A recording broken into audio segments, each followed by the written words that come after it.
I thought you might see first rounders and unprotected first rounders, Dan, kind of go on this like little bit of a bubble bursting on those things just because of the NBA finals. We're seeing this like Shea Gilgeous Alexander just ripping through the league, winning MVP, and on the verge. If Jalen Williams has something to say about it, maybe not the finals MVP. But I'm like, man, with that Clippers trade in 2019 that basically gave up all of their unprotected picks and all of their swaps over to Oklahoma City Thunder, and they brought in Jalen Williams and Shea Gilgeous Alexander for it.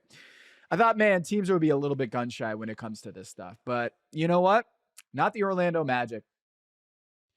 The Orlando Magic said, we want Desmond Bane, who has never been an all-star all-NBA player, in the same category, I would say, as Mikal Bridges, a two-way guy that you want to have on your team and you're willing to pay a premium for it. In the Knicks case, I don't think it's come through yet. I don't think it's paid off yet. But in the case of Desmond Bane, where the Orlando Magic gave up KCP, Cole Anthony, and 5 first-round picks, one being a swap, wow, that's a big move. That is a big move for the Orlando Magic, a team that could not score in the half court against the Boston Celtics, no matter how hard they tried. This team has been always struggling to score, especially from downtown, and Desmond Bane is going to step in for them. And I don't think casual fans realize how good of a shooter Desmond Bane is, but he is one of the, top 5 3-and-D guys in the league in terms of like guys who play hard defensively, can defend, but then shoot lights out the other end. Like he's not that far away from like Klay Thompson in terms of like the volume, the 3-point shooting, and then just I think he's a hard-nosed guy that's going to fit right into what the Orlando Magic do. Yeah, I mean, you go back the last 4 years, and Desmond Bane has averaged 20 points, 5 rebounds, and 4 assists a game on 47%, 41%, 89% shooting splits. Dude. Like he's a shooter, a capital S shooter.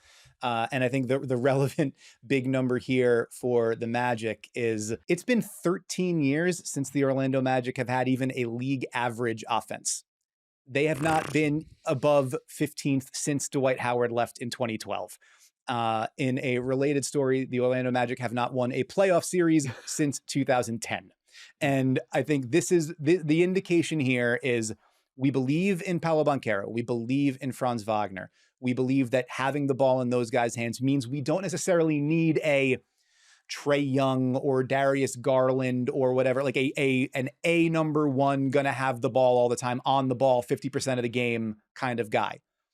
But if you can get somebody who can handle the ball, can be an initiator in the pick and roll, can be a floor spacer for those guys, can maybe even interact with them as, a screener and an inverted pick and roll for those guys, it adds some variety. It adds some depth. You talked about the spacing and how important that is in Oklahoma City and in Indiana. Just to decongest, widen the driving lanes for Paolo Banchero, for Franz Wagner as they get downhill. There just hasn't been a player like this in the Magic roster, in their ecosystem, certainly since Paolo and Franz have sort of come of age. But going back more than a decade, they have not had somebody that can open up the floor this way. And you see it in the type of shots the Magic have taken and how badly they've been at taking them. Last season, tied for 29th in the league in catch and shoot threes per game, dead last in catch and shoot 3-point percentage. 28th in pull-up threes per game, dead last in pull-up 3-point percentage. Desmond Bane is one of 21 guys in the NBA last year who made at least 75 catch and shoot threes and 75 pull-up threes. So, and he shot them at like a 42% and 38% clip. Like he's a plus shooter off the catch, off the dribble, wherever, in the corners, from above the break, pulling up behind a screen, trailing the play in transition, kick out, moving inside out from your, Paolo driving. If you want to station him one pass away when Paolo posts up, whatever the action is, he's going to help. And if you have the kind of defense that Orlando can play, where they've been an elite defense under Jamal Mosley the last couple of seasons, they're still going to have Jalen Suggs as that point of attack menace. They still have length and size everywhere. Desmond Bane, He has a negative wingspan, which makes him kind of a rarity for the Orlando Magic build. They always want like pterodactyls. He's a guy that's like 6'5", but with I think a 6'4" wingspan. But he's 6'5". He's built like a strong safety. He's like 6'5", 220, or built like an edge rusher rather, a lot bigger than a strong safety. It's not going to be easy to pick on him. It's not going to be easy to put him into action and then all of a sudden get something great on every possession. He feels like he fits like a glove, and it feels like you mentioned, teams not wanting to put first round picks in for, because they're looking at the way that that OKC has been built, the downside risk of what the Clippers did. The more relevant one might be the Siakam trade in Indiana, and saying like, if we think we're good and we think we're maybe one piece away from tying the whole thing together, and we're looking at a conference where Jason Tatum is going to miss likely all of next season, and Indiana needed that one push to go from like first round fodder to consecutive conference finals.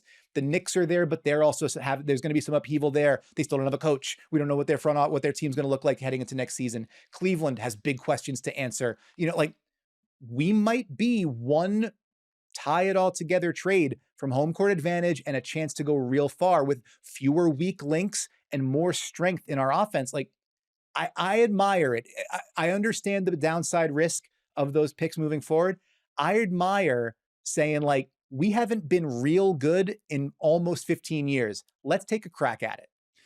This is where the conferences matter, dude. Like when you're looking at the fact that the Memphis Grizzlies are looking at the landscape and looking at Shai Gilgeous-Alexander and seeing on the other side of things where you got Luka in LA now, you got Denver still with Nikola Jokic. Like how are we going to make it?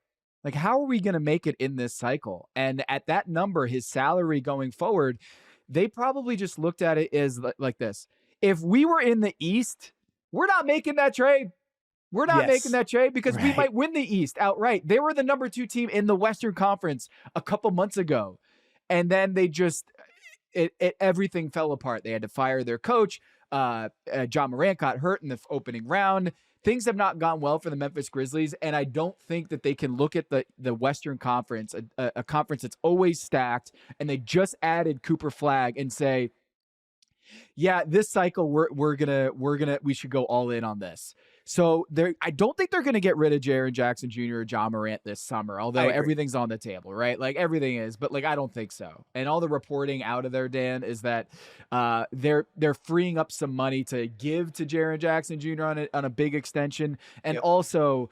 I don't know what kind of market is out there for either of those two players. And so like maybe they blow this up, but to me, we got an incredible offer from the Orlando Magic. I think they overpaid. I probably would have done one less first round pick in terms of equity going over to Memphis. But like when you're that bad offensively and it seems like you're playing 4 against 5 offensively all the time, I can understand why they put so much into this trade to get this guy. Absolutely.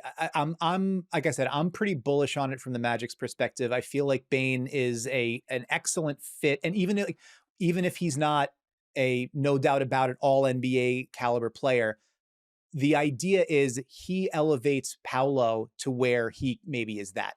He elevates Franz Wagner to where he looked like that before he got injured at the beginning of last season.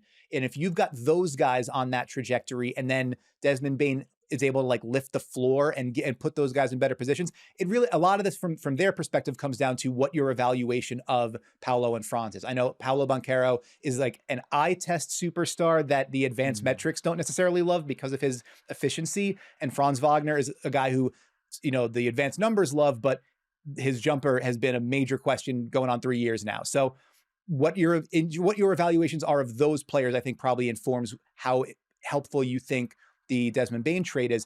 From the Grizzlies' perspective, yeah, I think it's more likely to me that they are looking at this and saying, we basically break Desmond Bane's contract into 2 pieces in Kentavious Caldwell-Pope and Cole Anthony.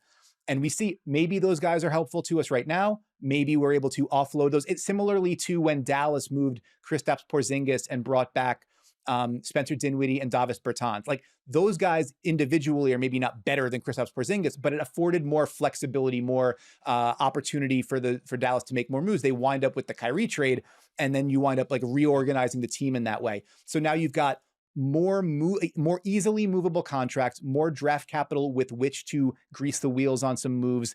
You are maybe more bullish on Jalen Wells' ability to step into that, like, more the 3-and-D, like higher usage, stopper on wings. So you're not playing as small in the backcourt. Maybe you play bigger and it's like, with KCP and Wells, you're not having as many small guys on the floor. Like that helps you overall defensively.